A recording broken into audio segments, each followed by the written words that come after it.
touch the leg. Today is the 7th day and the final day of our prayers for the pandemic to subside.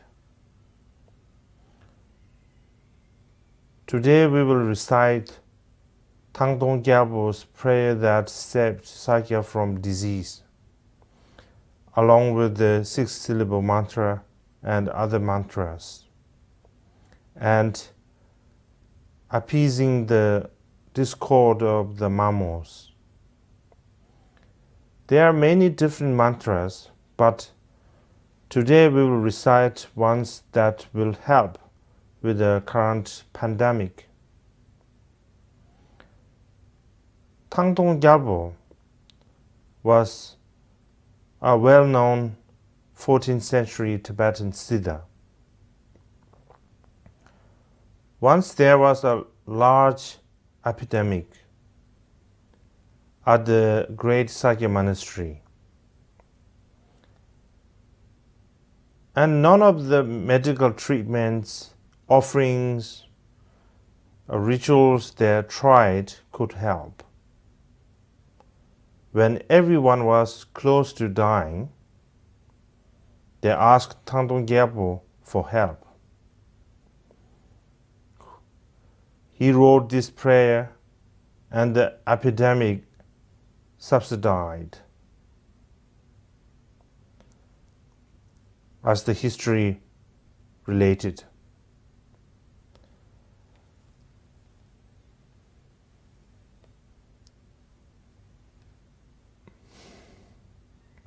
Regarding the amending the discord of the mammals, in Sanskrit, mammal are called matrik, a type of spirit. But here, it could be understood as the natural environment arising in the form of inner goddesses.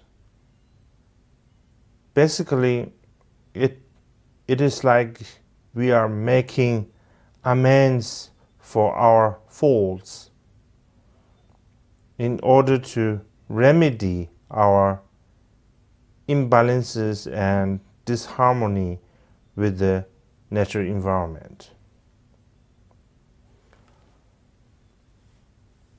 I think that our current prayers have gone very well, and they have reached more than 1 million people,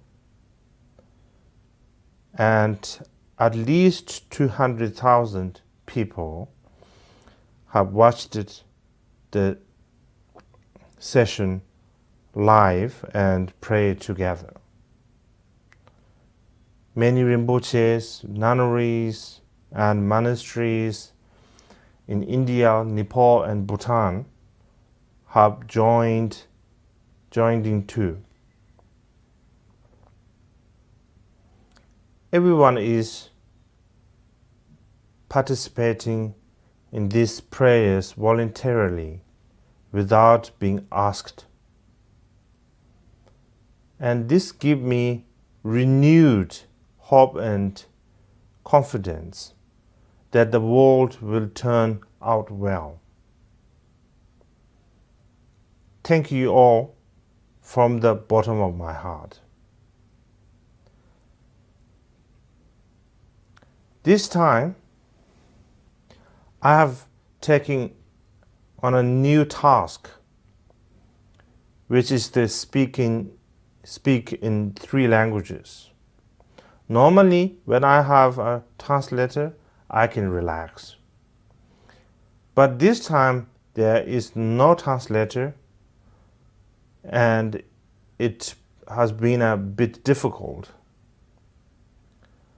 But I do hope that my communication directly in several languages has given you a better understanding and a feeling of personal connection with me.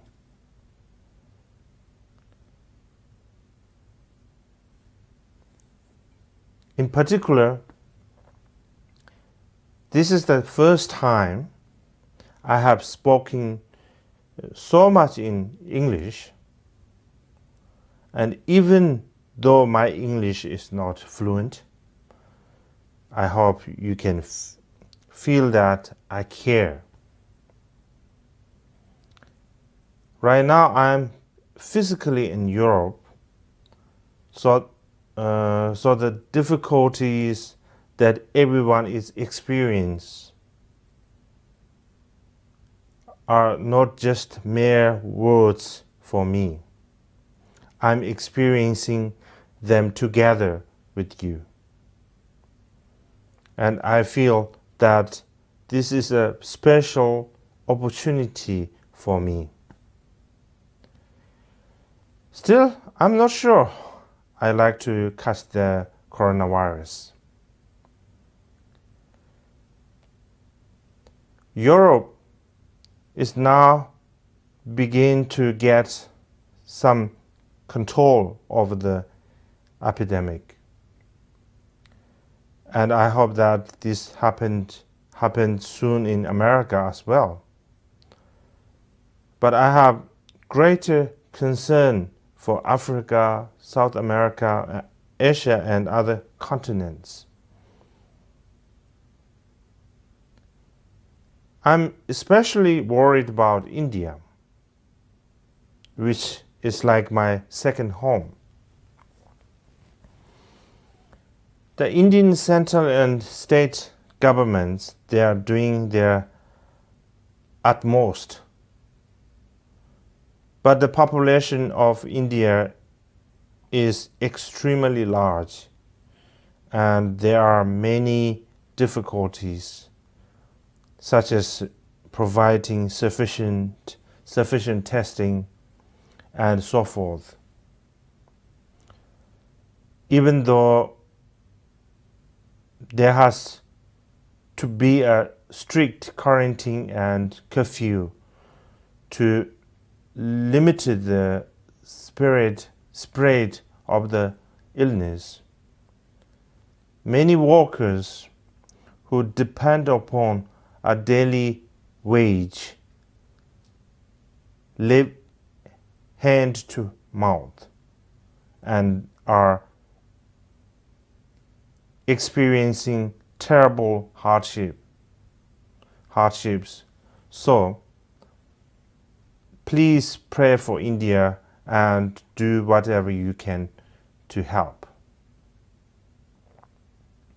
Also, I would like to ask all of you who live in the Himalayan regions not to downplay the illness. It is crucially important to follow scientific advice on methods preventive spirit.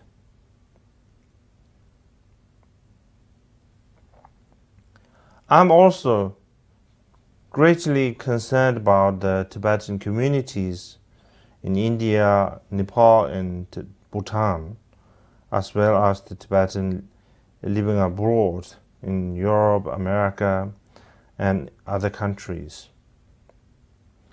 Although Western medicine does not yet have a treatment for this disease, some experienced Tibetan doctors can treat it effectively.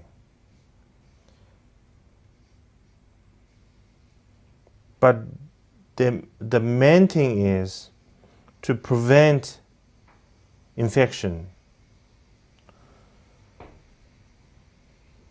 A protection cord around your neck or blessing pill won't be any help if you then rush off to a large gathering of people.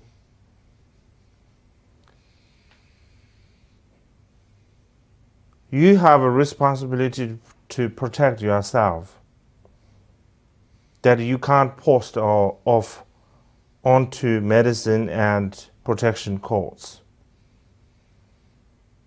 In particular, at this time, when people are afraid and anxious, if you are able to do a bit of Dharma practice, it will help you find comfort of your mind and develop conviction. Then now next we will recite the prayers and mantras together.